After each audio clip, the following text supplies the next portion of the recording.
We're gonna run out of airline fuel because we popped off this war, not because of the courage. And be real with you, it's kind of fucked up for him to say that, because if you were living in Europe and you had to go through that, you wouldn't be saying that right now. You'd be cursing Donald Trump the fuck out, going like, bro, why are you dragging on a war that's raising prices for us? You made a mess of the Strait of Hormuz, and now you're asking us to clean it?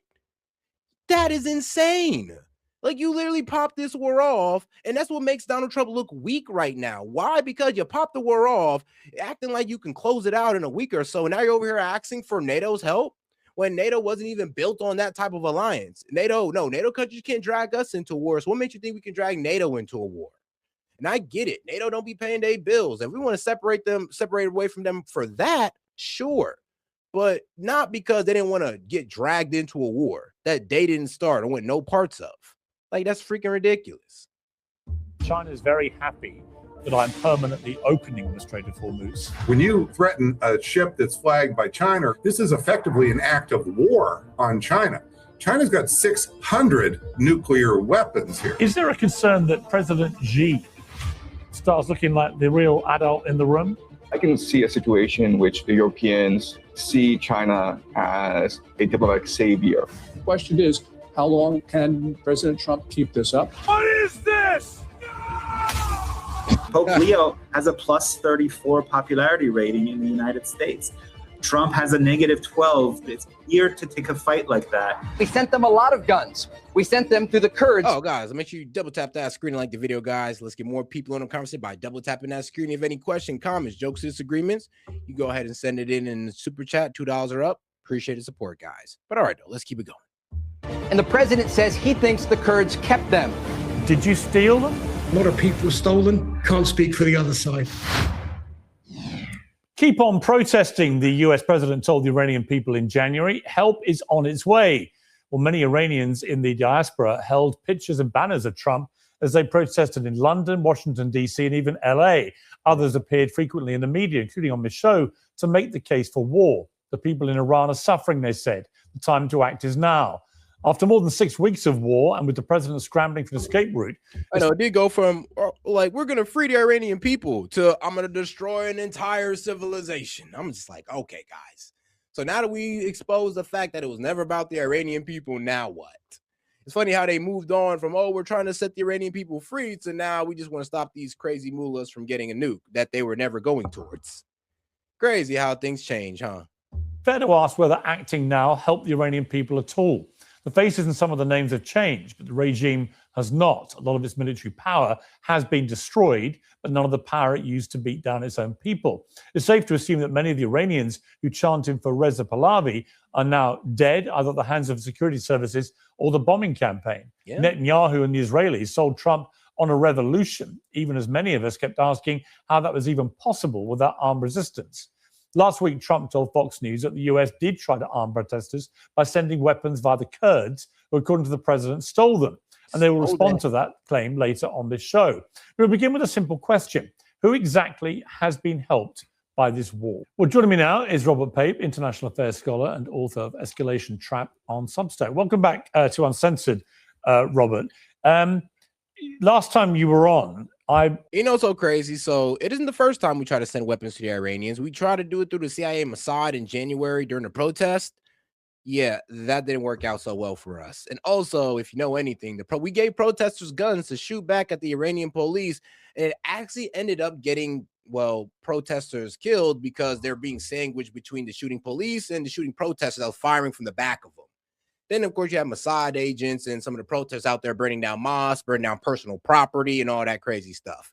And now these very people now today are sadly waiting on execution. It is what it is. And I'm here to think, I don't feel too bad for them, but man, getting hung in public, I don't want that to happen to anybody.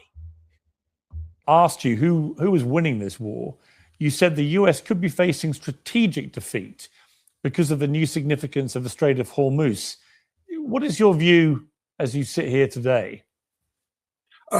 It's gotten worse. So what you are seeing, and thank you, by the way, for bringing me back. What you are seeing is we are not on a path of peace. We're also not on a path of victory. We're on a path of escalation. And what you were going to see unfold now, not likely over just the next few days, but now probably over the coming weeks and months is a much longer war. So remember, this was supposed to be just a few-day air campaign, backup air plan for if it had to go longer, 4 weeks. Well, we're way blown past 4 weeks. And what are we doing? We're escalating. We're actually moving more forces into the region this morning. And Iran is now counter threatening just this morning. So what you are seeing with this blockade is an escalation path. And it is now crossing 3 thresholds. Number one, it's widening the war within the region. So, of course, it's targeting Iran, but Iran is saying, if this goes forward, we're going to knock out or try to knock out the Red Sea choke point. Well, they've got some credibility there with the Houthis. I mean, yeah, they sure do. I mean, a lot of people don't really understand it. So I guess the best I can do is really pull up a map for people who don't. Let's see here. Shout out to the Middle East. But if you don't know, shout out Google Maps. But if you don't know, goddamn you, Eric, goddamn it, Google Maps, they're making shit tough. Look, this over here is Yemen, right? And in Yemen, over here in this area right here where my cursor is at, is where the Houthis reside. Now, over here is the Gulf of Aden, and then over here is the Red Sea. Yeah, make sure. Yeah, the Red Sea. So here's the problem. Because of the Houthis' location, the fact that they got a semi-hypersonic missile called the Palestinian 2, they can over here and attack Saudi Arabia's port in Jeddah. They can just go ahead and attack people in the Gulf of Aden, right? Of Aden. And of course, they can just go ahead and attack Omanian ports. It's like this is all within reach of Yemen. So yeah, this is what he's talking about already right here. This geographical fact that we'd have to deal with. And of course, it doesn't make anything better for us. But yes, Yemen does give Iran a vital point right here in the Middle East with the proximity it is to the Red Sea and the Gulf of Aden. But all right, guys, let's go back to our guide, the Professor Pape. Iran is saying, if this goes forward, we're going to knock out or try to knock out the Red Sea choke point. Well, they've got some credibility there with the Houthis. Number two, the blockade, the U.S. blockade, is now going to be crossing thresholds with China. And we need to understand that when you threaten a ship that's flagged by China or going to China, this is effectively an act of war on China. China's got 600 nuclear weapons here. So this is not a small thing that is occurring here. And then number three, as I was indicating before, this is now moving to a much longer war scenario than is even currently being discussed. And what that means is lock-in of those economic effects of the blockade of the 20% oil, 30% fertilizer, et cetera, possibly now the Red Sea for the world economy. So you're locking in that not just for a day, but for probably weeks and months for sure. Something I don't know why the markets don't want to price this in, but markets have been wrong before. But this is what's actually the reality of what's occurring. And how significant is the fact that it appears that Lebanon was initially supposed to have been included in the ceasefire agreement, but then Israel said absolutely not, and has carried on bombarding Lebanon as they go. And what killed me about that is because, the Strait of Hormuz, look, Iran literally opened the Strait of Hormuz for like an hour and 30 minutes. And then Israel decided to carry out 100 strikes on southern Lebanon, and then they closed the Strait of Hormuz because Lebanon was included in the ceasefire.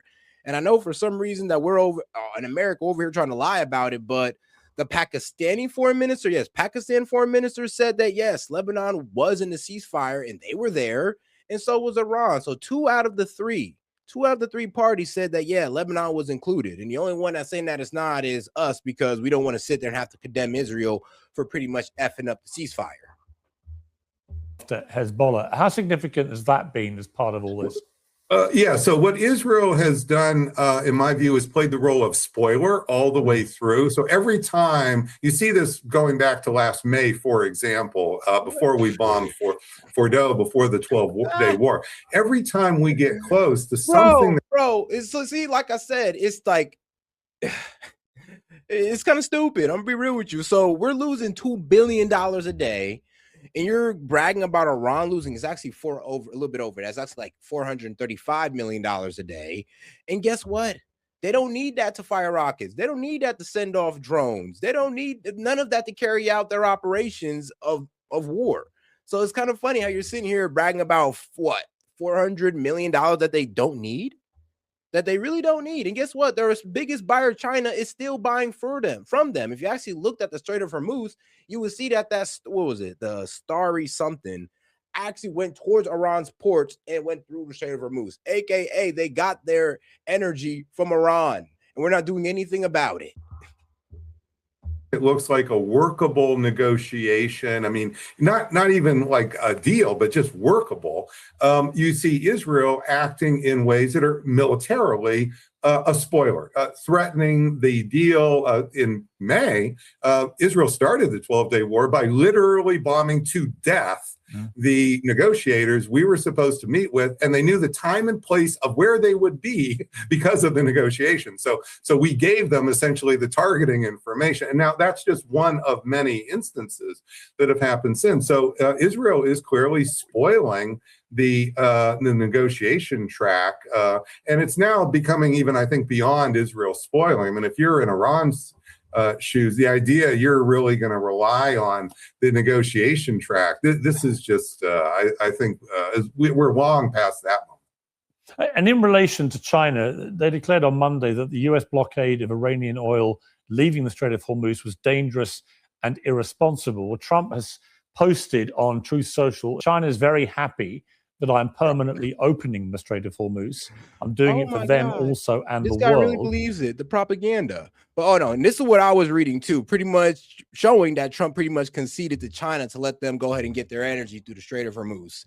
But bro, are you serious? One, Iran has lost trillions. Like I said, that doesn't matter. No, it went from millions. You said millions, now it's trillions. It's a little funny how you're moving the goalpost now. But no, bro. Look, it doesn't control the fact that Iran, bro, has been able to make 300 rockets a month. They've been able to make these Shahed drones for like 20 to 50K. Easy. Like, we're not stopping them. And they still have, bro, thousands, hundreds of thousands of rockets left. And they haven't even used their best stuff, sadly. They still got hundreds of thousands of drones left. So you're acting like this blockage actually stopped their military capability when it didn't. And let's be real, Iran was already going through a currency fallout, and they're still able to support their military, still able to build drones, build missiles. Why? Because they're a self-sufficient country. They don't need to buy anything out of house, which apparently you don't understand. This situation will never happen again. Oh, and bragging about taking out planes from the 60s and 70s, and then, bro, that's not a flex. Their most advanced weaponry is their missiles and their drones. That's why we want to take care of those the most, because we know their Air Force and their Navy is honestly nothing. They've agreed not to send weapons to Iran. President Xi will give me a big fat hug when I get there in a few weeks. We are working together smartly and very well. Doesn't that beat fighting? But remember, we are very good at fighting if we have to, far better than everybody else. President Trump, he's due to go and see President Xi. That's been delayed, obviously, by this war. There are people out there that think that this is a much bigger picture play by Trump and the Americans, which is not about their own oil, because obviously America's pretty well self-sufficient when it comes to energy, but about controlling the global supply, because obviously China relies so much on oil from places like Iran that actually that's always been the big picture here, as we saw with Venezuela, as why Trump wants Greenland, why he wants to have some control of the Strait of Hormuz, whatever it may be. That there's a sort of bigger thing going on here, which is about the control of global energy. Do you buy into that? Well, last June, when we were bombing Fordo, I was spending 2 weeks in China visiting its advanced industries, the Xiaomi, that's electric vehicle, BYD, Alibaba, and having dinners with all of these executives and also some of the power players here in China. And what they were quite clear was they may lose a few percentage points of GDP if the United States gets sucked into a quagmire in the Middle East, but they gain enormous power here relative to the United States. So they were absolutely not wanting to get in their rival's way of sticking their nose into this deeper and deeper. And the idea that we've got this leverage over them, well, all it does is really turn people off to the United States and push people further to China or Russia. And that's gonna be the reality. Like, there's gonna be countries that move away from the United States and start working with China and Russia, and that's gonna end up hurting us in the end. But we'll see how that all works out. 80% of their needs don't come from oil, energy needs don't come from oil at all. And in fact, they're moving even more aggressively into solar power. Hey, yo, shout out to my man Trey. He says, imagine if Obama would have posted a picture as Black Jesus. Trump supporters defend being lied to. What doctor heals with What doctor heals with glowing hands? Damn. Okay. Trump supporters defend being lied to. What doctor heals with glowing hands? He doesn't need a cognitive test. He needs a psychiatrist. Ooh. Well, damn, bro. I ain't gonna lie, Trey done had it with this man Trump. He's like, nope.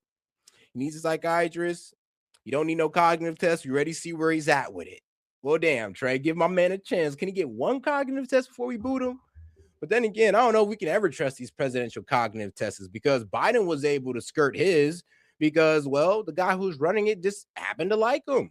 I'm pretty sure the guy who's running Trump's cognitive test just happen to like him. Even if it turns out bad, they might cover it up just like they did with Biden. You never know. You never know when it comes to politics, honestly. Not because they're liberals, but because this is their growth plan for the future. So I saw all that up close and personal for 2 solid weeks, 18 hours a day at the shop floor, all the plans. And so this is just not real. I mean, we're strengthening, we're hastening the day when China will flip and become number one. We're not reducing that. We're not making that slower, Piers. What's happening is all of these so-called talking points here, for example, you say, well, President Trump just posted, she will be thrilled with this. Fine. Then all the White House has to do is get that post endorsed by the Chinese Foreign Ministry today. Yeah. We don't need to wait weeks and weeks for a meeting. All we know that this is I'm in Chicago, you're in London. We can do this in the next 30 minutes at the longest. That's all that would take there. Otherwise, this is just more hot breath coming out of President Trump, and he's had a lot of that just simply doesn't matter. Robert Pape, great to have you back. Thank you very much. Thank you. So the big question is China the real and potentially the only big winner? Joining me to debate this is Zhang Shei-Chuen, a game theorist, better known as Professor Zhang, and Gordon Chang, author of Plan Red, China's project to destroy America. Well, welcome to both of you. Well, welcome back to Uncensored, Zhang Shei-Chuen. What is your view? I mean, there is a view that's mounting that China, by not being directly involved, has been the biggest beneficiary. Do you share that? I actually don't share that view, Piers. I think that China could suffer many consequences if this war continues for too long. So China has already invested $200 billion into the Middle East. All this infrastructure investment could be destroyed. So Iran is a very important part of China's Belt and Road Initiative. And the Israelis and Americans are targeting railways. See, now that explains a lot, because I have seen a lot of Chinese diplomats come out and say, we need this war to end. What Trump is doing is illegal. It's an illegal war. And, the only time China really